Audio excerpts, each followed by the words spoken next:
예레미야 17장 1절부터 11절까지의 말씀입니다.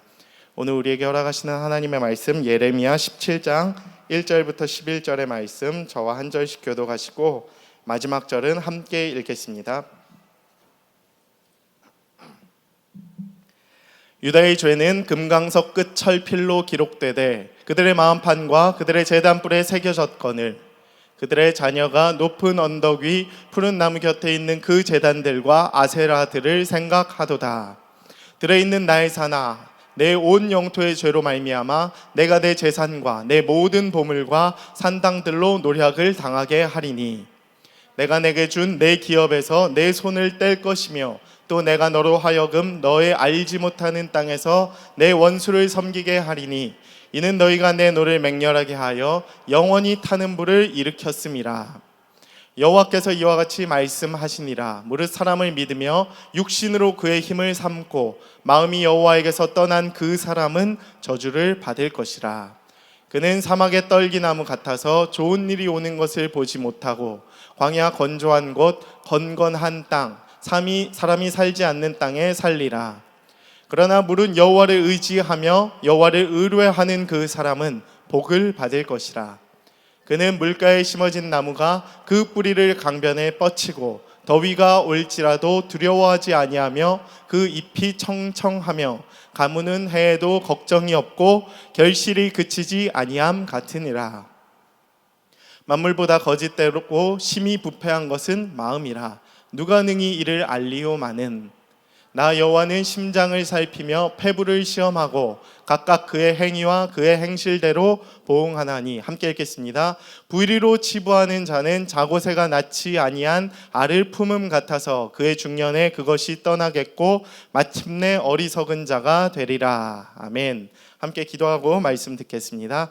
사랑의 하나님 감사합니다. 오늘도 선포되어지는 하나님의 말씀을 통해 우리가 주님을 의지하는 법을 배우게 하시고 또 우리가 주님을 의지할 때 하나님께서 우리에게 허락하시는 그 크신 복을 누리는 삶을 살아가게 하여 주시옵소서. 하나님 막혀있던 우리들의 삶 가운데에 하나님 절망 가운데 있던 우리들의 삶 가운데에 하나님의 복을 우리 허락하여 주시기를 간절히 소망합니다. 관계가 회복되게 하여 주시고 하늘문을 열어주시사 크신 복과 은혜를 우리에게 허락하여 주시옵소서. 이 모든 말씀 예수님의 이름으로 간절히 기도하옵나이다. 아멘.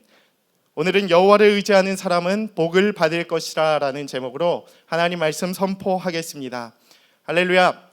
우리 청년들 성령 충만하실 수 있게 되기를 축복합니다. 날마다 이 마음 가운데 하나님께서 허락하시는 그 말씀의 은혜로 말미암아 생명의 근원의 샘이 넘쳐나게 하시고 살아나게 하시고 죽었던 영들이 또 막혀있던 그 영들이 뚫리게 되는 그러한 역사를 맛보며 살아가실 수 있게 되기를 축복합니다. 말씀의 은혜를 누리시고 또 성령의 임재를 경험하심으로 말미암아 여러분의 삶이 더욱더 주님께로 나아갈 수 있는 그런 복된 삶, 은혜로운 삶이 되실 수 있게 되기를 축복합니다. 오늘 본문 말씀은 예레미야 세 번째 시간입니다.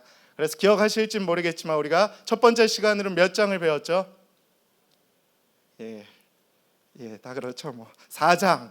제목이 뭐였습니까? 내 악을 씻어버리라. 내 마음 가운데 있는 악을 씻어버림으로 말미암아 하나님께로 나아가는 주의 백성들이 되자. 두 번째는 10장이었습니다. 그래서 우상보다 더 큰 하나님의 능력을 경험하자라는 제목으로 하나님 말씀을 선포했습니다.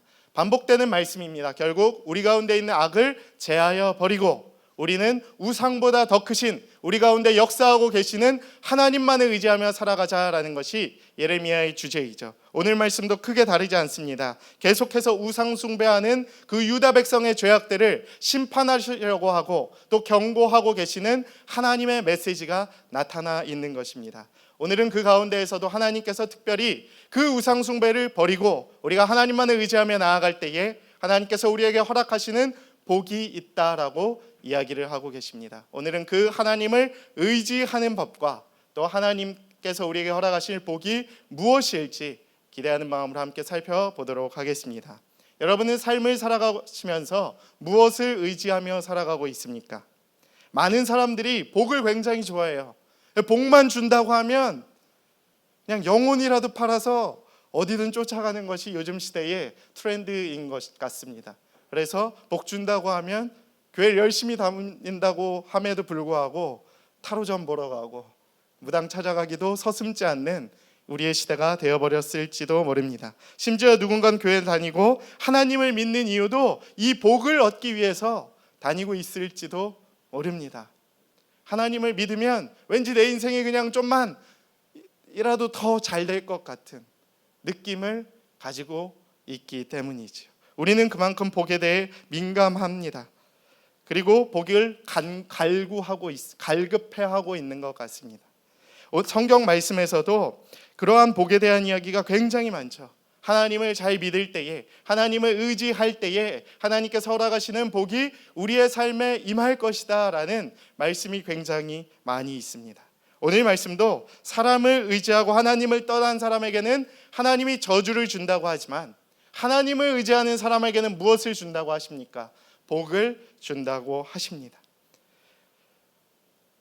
그러나 어떤 사람은 하나님을 의지하며 복을 누리는가 하면 또 어떤 사람은 하나님 이외의 것을 의지하며 패망의 길로 가기도 합니다. 그것이 사람의 인생이지요. 저는 오늘 말씀을 통해서 하나님을 의지하는 사람의 삶, 그리고 그들이 걸어가는 길, 그리고 그 끝에 있는 결과가 어떻게 달라지고 또 그 삶의 열매는 무엇인지, 그리고 우리는 어떻게 하나님을 의지함으로 하나님께서 주시는 복을 누리며 살아갈 수 있을지 함께 말씀을 통해 살펴보도록 하겠습니다. 먼저 1절과 2절에 있는 말씀입니다. 유다의 죄는 금강석 끝 철필로 기록되되 그들의 마음판과 그들의 제단불에 새겨졌거늘 그들의 자녀가 높은 언덕 위 푸른 나무 곁에 있는 그 제단들과 아세라들을 생각하는도다. 예레미야가 외쳤던 그 당시의 백성들은 의지할 대상이 하나님이었죠. 하나님을 의지하고 선택받은 백성으로서 하나님만을 경배해야 했음에도 불구하고 누구를 의지하고 있었다라는 것입니까? 바로 아세라 그 우상들. 그래서 하나님을 제외한 우상의 숭배에 빠져 있었던 이스라엘 백성들의 모습이 나타나 있습니다. 그 우상들이 얼마나 대단히 그들 마음 가운데 자리 잡고 있었던지 하나님께서는 그들의 죄를 광물 중에서 가장 단단한 게 무엇입니까? 금강석이죠. 다이아몬드. 그것의 철급 필로 새겨야만 그들 마음 가운데 죄를 새길 수 있다라고 기록이 되어 있습니다. 그만큼 그들의 마음이 굉장히 굳어져 있었고 하나님으로부터 멀리 떨어져 있었던 것을 우리는 잘 알 수가 있습니다. 또한 제단이 왜 나옵니까? 제단 역시 속죄를 통해서 이스라엘 백성이 죄악을 고백하고 하나님께 회개하고 하나님 앞으로 나아가야 하는 자리임에도 불구하고 오히려 그들의 죄를 깨닫지 못하고 영적으로 둔감해졌다라는 사실을 명백하게 나타내고 있는 말씀이 오늘 말씀에 드러나 있는 것입니다. 이와 같은 상황은, 이와 같이 어두운 상황, 이스라엘 백성의 이렇게 둔감한 상황은 16장에도 나와 있죠. 16장 10절 말씀 함께 읽겠습니다. 내가 이 모든 말로 백성에게 말할 때에 그들이 내게 묻기를 여호와께서 우리에게 이 모든 큰 재앙을 선포하심은 어찌 됨이며 우리의 죄악은 무엇이며 우리가 우리 하나님 여호와께 범한 죄는 무엇이냐 하거든. 이게 하나님께서 하신 말씀입니다. 하나님이 예레미야한테 가상적으로 얘기를 하시는 겁니다. 네가 만약 이스라엘 백성 가운데 가서 말씀을 선포할 때에 이스라엘 백성이 이렇게 대답을 하면, 근데 그렇게 대답을 하는 내용이 저겁니다. 저 말씀의 주된 내용은 무엇입니까? 내가 지은 죄가 무엇이냐라는 것이죠. 참 기가 막힌 일입니다. 죄를 지은 사람이, 죄인이, 사람을 죽인 사람이, 영혼을 판 사람이 자기 죄가 무엇인지도 모르고 되묻고 있는 그러한 상황을 나타내고 있는 것이죠. 우리 그 속담으로 치면 적반하장도 유분수지 이런 내용과 같은 내용입니다. 저도 살아가면서 제일 어처구니가 없을 때가 죄인이 잘못을 한 사람이 내가 무슨 잘못을 했느냐 이런 식으로 나오면 참 어떻게 할 말이 없어요. 우리가 요즘 사회적 이슈로도 많이 보지 않습니까? 살인을 저지른 사람이 자기가 무엇을 잘못했냐라는 식으로 항소하고 죄를 뉘우칠 줄 모르고 배째라식으로 던지고 변호사 선임하고 돈으로 막으려고 하고 그러한 일들이 계속해서 나타나고 있다라는 것입니다. 이처럼 이스라엘 백성은 죄를 죄로 여기지도 못할 만큼 영적으로 마비가 되었던 것을 우리가 알 수 있습니다. 도대체 얼마나 패역한 상태가 되면 죄를 죄라고 알지도 못할 만큼 영적으로 썩은 상태가 될까요? 궁금하지 않으십니까? 우리도 이 정도 잘못쯤은 괜찮다고 생각할 때가 있진 않습니까? 그리고 죄를 판결할 때에도 많은 판례를 참고하듯이 이 시대적 분위기가 죄를 죄로 인식하지 못할 만큼 썩어 있던 것은 아니었는지 추측을 해볼 수가 있는 것입니다. 그리고 남들이 하면 따라하고 싶은 마음, 우리의 죄도 공동체나 사회적인 분위기를 통해서 규정되는 경우들이 있지요. 지금 이 시대를 살아가고 있는 우리들의 죄악도 똑같지 않습니까? 죄가 죄로 인정되지 않는 시대가 되어가고 있는 것이에요. 이스라엘 백성도 마찬가지였습니다. 인식을 못해요. 왜? 남들도 다 하니까. 이게 죄악이라고 나도 느끼지 못할 만큼 둔감해져 있는 것입니다. 이스라엘 백성의 상황이 그러했던 것입니다. 우상을 숭배하는 것이 아무렇지도 않았어요. 하나님을 떠난 것이 아무렇지도 않았습니다. 오히려 떳떳했죠. 내가 믿는데 네가 뭔 상관이냐, 이런 식으로 나오기 시작했던 것입니다. 그러나 하나님은 무엇이라고 말씀하십니까? 우상 숭배의 죄는 용서할 수 없는 죄 중에 하나라고 이야기를 하고 있습니다. 얼마나 큰 죄악이었는지 10계명에서도 1번, 2번 아닙니까? 너무나도 중요한 죄, 나 외에 다른 신을 섬기지 말라, 우상 숭배하지 말라. 이 두 개는 어기는 순간 그냥 하나님께로 바로 그냥 이렇게 찍히는 거죠. 그럼에도 불구하고 이스라엘 백성들이 얼마나 둔감해졌는지 그 죄악을 계속 짓고 있는 모습이 나타나 있는 것입니다. 여호와를 의지하는 데 가장 방해가 되는 영적인 외도, 우리 외도 잘 알죠? 외도인 것입니다. 많은 사람들이 하나님을 믿는다고 하면서도 이와 같이 외도를 하고 있다라는 것이죠. 아내가 있음에도 불구하고 그 아내를 그냥 조강지처, 보험, 집에서 밥 해주는 사람으로, 또 아내도 마찬가지죠. 남편을 돈 벌어오는 사람쯤으로 여기고 그냥 외도하는 거예요. 이거랑 뭐 다를 바가 뭐가 있겠습니까? 이스라엘 백성이 지금 딱 그 상황이라는 것입니다. 우상 숭배의 죄는 그 흔적이 남습니다. 하나님이 금강석 철 끝필로 새긴다고 하셨어요. 얼마나 화가 나셨으면, 열받았으면 지워지지 않는 우리들의 그 단단한 마음 가운데 그것으로 새긴다고 하셨겠습니까? 이거는 우리가 나중에 하나님의 심판대 앞에 섰을 때에 피할 수 없는 그 증거가 될 것입니다. 바로 이것이 하나님께서 우리에게 허락하시는 저주가 된다라는 것입니다. 그러므로 저는 여러분의 삶이 이러한 저주를 누리는 것이 아니라 이제는 하나님께서 하지 말라는 것 하지 말고 하나님을 의지할 때에 우리가 누릴 수 있는 하나님의 복을 누리실 수 있는 삶이 되기를 간절히 축복합니다. 5절 6절 말씀에서는 이렇게 나와 있죠. 여호와께서 이와 같이 말씀하시니라. 무릇 사람을 믿으며 육신으로 그의 힘을 삼고 여호와에게서 떠난 그 사람은 저주를 받을 것이라. 그 다음에 뭐죠? 그는 사막의 떨기나무 같아서 좋은 일이 오는 것을 보지 못하고 광야 건조한 곳, 건건한 땅, 사람이 살지 않는 땅에 살리라. 아멘. 하나님께서는 자신을 버리고 사람을 의지하는 사람들에게 왜 저주를 주신다고 하셨을까요? 왜 저주를 주신다고 하셨을까? 진짜 죽여버리려고 하시는 이야기셨을까? 한번 묵상을 해보실 수 있게 되기를 원합니다. 저는 이 말씀을 보며 오히려 이 메시지 가운데에는 하나님의 크신 사랑이 담겨져 있구나라는 것을 깨닫게 되었습니다. 하나님께서 우리에게 하시는 저주는 사실 저주라고 할 수 없죠. 왜? 진짜 그런 마음이 아니기 때문에. 하나님이 이 말씀을 하실 때 저주의 마음이 더 컸을까요? 그것을 돌이키길 원하는 사랑의 마음이 더 크셨을까요? 저는 후자 쪽이라고 생각을 합니다. 돌아오기 위해서 하시는 경고의 말씀을 위해 저주라는 단어를 사용하셨다라는 것입니다. 그렇게 해서라도 저주가 목표가 아니라 돌아오길 원하는 그 하나님의 간절한 사랑의 마음을 담아 이 말씀을 썼다라고 생각을 합니다. 저주는 그냥 경고에 불과하죠. 사막의 떨기나무 같이 좋은 일이 오는 것을 보지 못하는 영적인 어리석음을 우리가 범하지 않게 되기를 축복합니다. 그 간절한 메시지 가운데 담겨있는 주님의 크신 사랑을 우리가 이제는 깨닫고 다시 한번 주님께로 돌아갈 수 있게 되기를 원합니다. 우리는 저주에 초점을 맞추고 살아가는 사람이 아닙니다. 어떻게 하면 내가 하나님께 저주를 피할 수 있을지 이런 고민을 하라는 것이 아니라 그것은 이제 뒤로 보내버리고 하나님께서 어떻게 하면 우리에게 주시는 복을 내가 의지하며 또 그 복을 누리며 살아갈 수 있을지 고민하는 존재들이 되어야 한다라는 것입니다. 복을 구하며 살아가는 존재들이 되실 수 있게 되기를 축복합니다. 필요에 따라 하나님의 복을 간절히 구하십시오. 어느 순간 잊어버리시진 않았습니까? 청년들의 상황을 생각하며 이쯤 되면 너무너무 지긋지긋해서 하나님께서 복을 주시는 분이시라는 것을 잊어버리진 않았을까라는 아픈 생각을 하게 되었어요. 하도 안 되니까 복이 이젠 뭔지도 잊어버린 거죠. 그냥 하나님께서는 그냥 무서운 사람, 그냥 복은 좀 나중에 주시는, 나를 잊고 지내시는 분은 아니신지 헷갈릴 수도 있는 상황 가운데 살아가고 있는 청년들이 되진 않았을까, 너무 안타까운 마음들이 있었습니다. 그러나 이제는 이 말씀을 깨달은 이상 하나님께 구해보십시오. 복을 주시는 분 아니십니까? 하나님을 의지하고 달려나가 보십시오. 하나님께서 반드시 여러분들 가운데 허락하신 복을 주실 것입니다.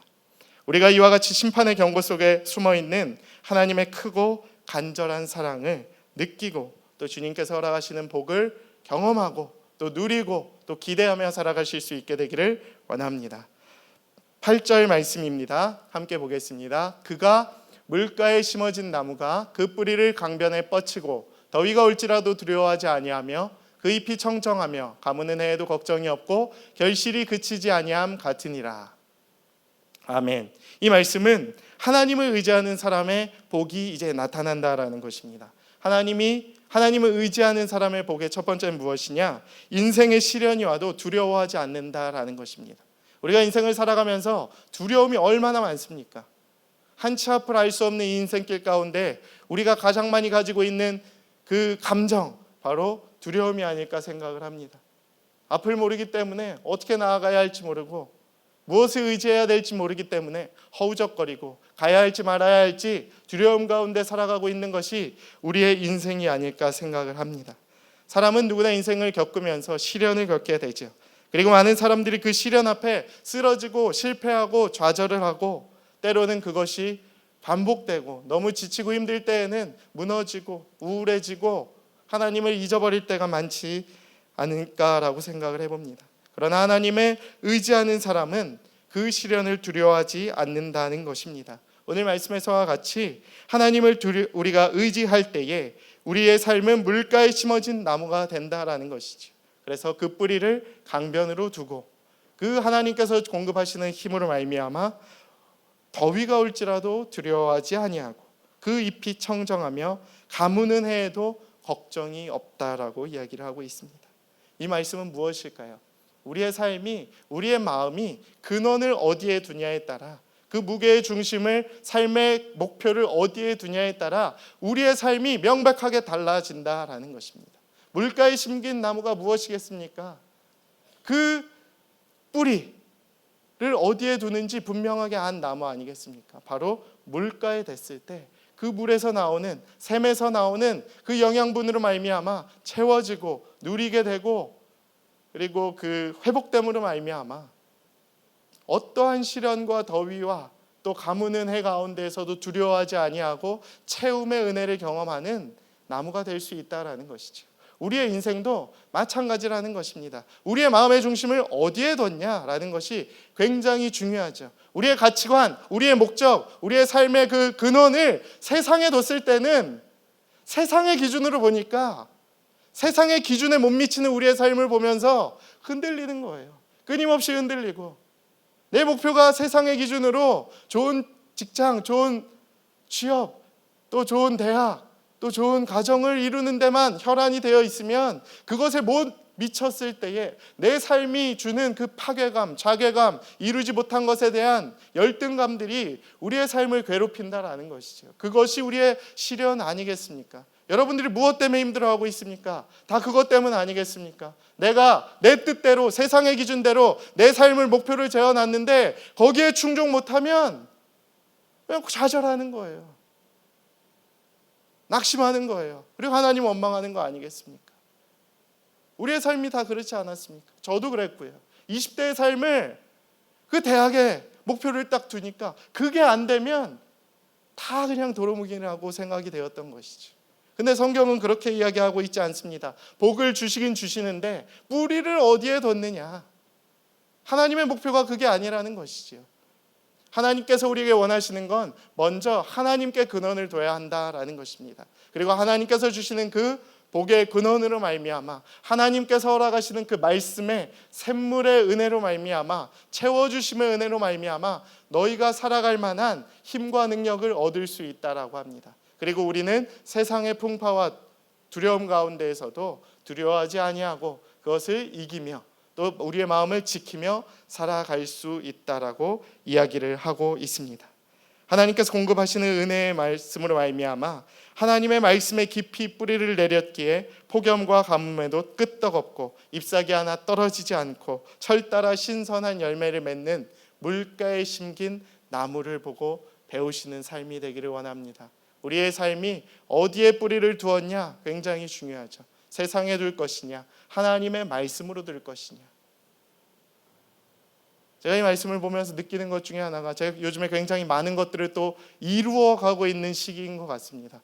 여러분은 좌절을 하고 있지만 사실 저는 이루어가고 있는 시기인 것 같아요. 그 좌절의 시기를 지나서 채움을 받고 하나님께 공급을 받고 또 세상의 기준을 따라 어느 정도는 이루어가는 것들을 볼 수 있습니다. 근데 그것들이 제 영혼에 유익을 주고 있다고 생각하지는 않습니다. 오히려 방해를 주고 있다라고 생각을 합니다. 안정적인 생활들 가운데에서 예전에는 감히 생각도 할 수 없었던 그 가정, 또 집, 또 차, 또 물질들, 돈들 이런 것들이 유익을 줄 줄 알았는데 정작 채움을 받고 있는 내 시대 내 상황 가운데에서는 만족이 없는 내 모습을 보면서 아 여기에 기쁨이 없구나라는 것을 깨닫게 되었습니다. 제 삶의 뿌리를 하나님께로 두어야 말씀의 은혜로 말미암아 내가 참된 기쁨과 하나님의 복을 누릴 수 있구나라는 것을 점점 더 깨달아가고 있어요. 여러분의 삶도 그렇게 되실 수 있게 되기를 축복합니다. 지금은 뭐 아무것도 없어서 좌절밖에 없어서 이 말이 잘 이해가 안 될 수도 있어요. 그러나 어느 순간부터 하나님께서 예비해 두신 복을 채워주실 때에 그것을 정말 진실되게 하나님의 복으로 받아들이실 수 있게 되길 원하고 그 가운데에서 세상 물정을 빠져 사는 것이 아니라 하나님의 말씀 앞에 우리의 삶의 근원을 두시고 하나님께서 허락하시는 복으로 말미암아 말씀의 은혜를 누리며 살아가실 수 있는 여러분들의 삶이 되실 수 있게 되기를 축복합니다. 마지막 말씀은 7절 8절 말씀입니다. 그러나 무릇 여호와를 의지하며 여호와를 의뢰하고 그 사람은 복을 받을 것이라. 그는 물가에 심어진 나무가 그 뿌리를 강변에 뻗치고 더위가 올라올지라도 두려워하지 아니하며 그 잎이 청청하며 가무는 해에도 걱정이 없고 결실이 그치지 아니함 같으니라. 아멘. 여호와를 의지하고 신뢰하는 사람은 복을 받을 것이다 라는 말입니다. 이 오늘 말씀의 하이라이트죠. 이 심판의 과정 가운데에서도 돌이키고 하나님께 의지하고 하나님께 우리의 마음을 의뢰하는 자들은 하나님께서 허락하시는 복을 누릴 수 있다라는 것입니다. 여러분의 상황 아니겠습니까? 나라가 멸망할 것 같은 그러한 절망 가운데 있는 이스라엘 백성을 향해 그럼에도 불구하고 하나님은 말씀하시는 것입니다. 그럼에도 불구하고 절망 가운데에서도 나를 의지하면 하나님께서 허락하시는 복을 받을 수 있다라고 이야기를 하시죠. 그런데 조건이 무엇입니까? 하나님을 의지하라라는 것입니다. 성경은 굉장히 단순해요. 하나님 의지할 때에 복을 주신다라는 것입니다. 물론 그걸 이제 우리가 어떻게 의지하고 어떤 복을 누려야 하는지 말씀을 통해 이제 살펴보기를 원합니다. 저는 2017년에 아들이 태어났어요. 우리 성민이. 키우면서 드는 생각이 다른 게 없습니다. 아이들이 태어나서 적어도 수년 동안은 혼자서 아무것도 할 수 없구나라는 것을 뼈저리게 깨닫고 있습니다. 여러분들은 아직 안 키워보셔서 모르겠죠. 사람이 이런 존재입니다. 물론 느끼고 계신 분들도 직업적으로 있을 분도 뭐 유치원이나 뭐 이렇게 일하시는 분들은 잘 느끼실 수 있지만 전혀 할 수 있는 게 없어요. 전혀 아무것도 없더라고요. 아무것도. 와, 내가 이렇게 자랐구나. 여러분들도 다 그렇게 큰 겁니다. 부모님의 그 엄청난 사랑 때문에, 엄청난 관심과 보호 때문에. 요즘 영유아 사고도 너무나도 많은 것이 갓 태어난 아기는 조금만 다루어도 치명적인 일들이 그 삶 가운데 많기 때문이죠. 그만큼 누군가의 절대적인 보호와 관심이 필요하다는 것입니다. 왜 하나님이 사람을 이렇게 지으셨는지 궁금하지 않으십니까? 저는 많이 묵상을 했죠. 인간의 시작부터 왜 이럴까? 왜 이렇게 연약할까? 왜 이렇게 도움 없이는 못 살아가는 존재로 하나님이 지으셨을까? 진짜 아무것도 할 수 있는 게 없어요. 혼자 먹을 줄도 모르지, 잘 줄도 모르지, 찾기만 하지, 뭐 낭떠러지가 낭떠러지인 줄도 모르고 걸어가지, 차가 무서운 줄도 모르지, 다 보호해줘야 된다라는 것이죠. 하나님께서 왜 이 사람을 이렇게 연약한 존재로 지음을 받게 하셨을까? 심지어 동물들도 불과 몇 개월만 지나면 부모님의 품을 떠나지 않습니까? 그 어미들의 품을 독립하지 않습니까? 저는 이 말씀을 보면서 이 상황을 보면서 창조주인 하나님께서 우리를 지으신 바 목적이 있다라는 것이죠. 인간이 어려서부터 누군가를 의지하게끔 이제 만들어 버리신 게 아닌가라는 생각을 해보았습니다. 우리는 누군가를 의지하지 않으면 살아갈 수가 없는 존재라는 것이지요. 시작이 그렇다라는 것입니다. 우리의 삶의 10년 정도는, 최소한 20년 정도는 육적으로는, 상황적으로는 누군가의 도우심 없이는 살아갈 수가 없는 존재다. 그리고 10대에는 누군가의 재정적인 도움과 절대적인 또 관심이 없이는 살아갈 수가 없는 존재라는 것을 뼈저리게 깨닫게 하신 바가 아닌가라는 생각을 해보게 되었습니다. 특별히 우리나라는 그 도움이 없으면 정말 살아가기가 어렵죠. 정말 어려운 그 시대가 되어버리지 않았습니까? 저는 이것을 우리가 성인이 되어서도 우리의 삶의 주인 대신 우리를 창조하신 하나님을 의지하게끔 의지하려고 우리를 이렇게 지으신 바가 아닌가라는 생각을 해보게 됩니다. 인간이 태어났을 때부터 누군가를 자연스럽게 의지하고 엄마라고 부르고 아빠라고 부르고 그들의 삶을 그들이 가르쳐준 대로 따라감으로 말미암아 누군가를 자연스럽게 의지하게 만드는 법, 그것이 우리의 삶에 어떻게 보면 하나님께서 만드신 프로그래밍된 삶이 아닐까라는 생각을 해보게 되었습니다. 그런데 중요한 것은 의지하는 대상이죠. 의지를 하는 것은 좋은데 의지하는 대상이 중요하다는 것입니다. 인간은 누군가를 의지하고 살아가느냐에 따라 그 인생이 완전히 달라져 버리기 때문입니다. 여러분은 삶 가운데에서 누구를 의지하며 살아가고 있습니까? 어제 시험을 본 청년들이 꽤 있을 것이라 생각을 합니다. 그리고 2주 전에 시험 본 친구들도 있고 또 이제 며칠 후에 2차 시험을 준비하는 친구들도 있다고 들었습니다. 친구들이 아니라 청년들이죠. 예. 그동안 준비하느라 너무 고생 많았어요. 직접 찾아가서 제가 밥도 사주고 또 격려해주고 또 강대상 앞으로 불러다가 이렇게 기도도 해주고 싶지만 요즘 시대적 분위기상 그렇게 하면 큰일 난다라는 피드백들이 너무 많아서 이제 뒤에서나마 조금씩 아니면 핸드폰으로 이렇게 연락도 또 선물도 취하며 간절히 기도하고 격려하고 있습니다. 그러한 친구들에게도 권면을 드리고 싶어요. 열심히 준비하는 그 인생, 또 그렇게 고난 앞에서도 무언가 목적을 향하여 달려나가는 인생들 가운데에서 우리가 분명히 기억해야 할 것이 있다면 하나님은 당신을 의지하는 사람에게는 한 사람도 예외 없이 복을 주시는 분이시다라는 것을 기억하시길 바란다라는 것입니다. 시편 146편 5절에 이렇게 말씀이 기록되어 있습니다. 야곱의 하나님을 자기의 도움으로 삼으며 여호와 자기 하나님에게 자기의 소망을 두는 자는 복이 있도다. 아멘. 그 이스라엘 백성 시절부터 함께 하셨던 하나님을 우리의 도움으로 여기는 자들에게는 하나님께서 크신 복을 주신다라는 것입니다. 여러분의 삶이 하나님만을 더욱 의지하고 신뢰함으로 말미암아 하나님께서 허락하시는 그 복을 누리실 수 있게 되기를 축복합니다. 이 세상의 모든 짐과 부담을 덜어버리고 하나님께서 허락하시는 복을 누리십시오. 근데 이쯤 되면 질문이 생길 것입니다. 저는 복을 누리지 못했습니다. 저는 떨어졌습니다. 저는 실패했습니다.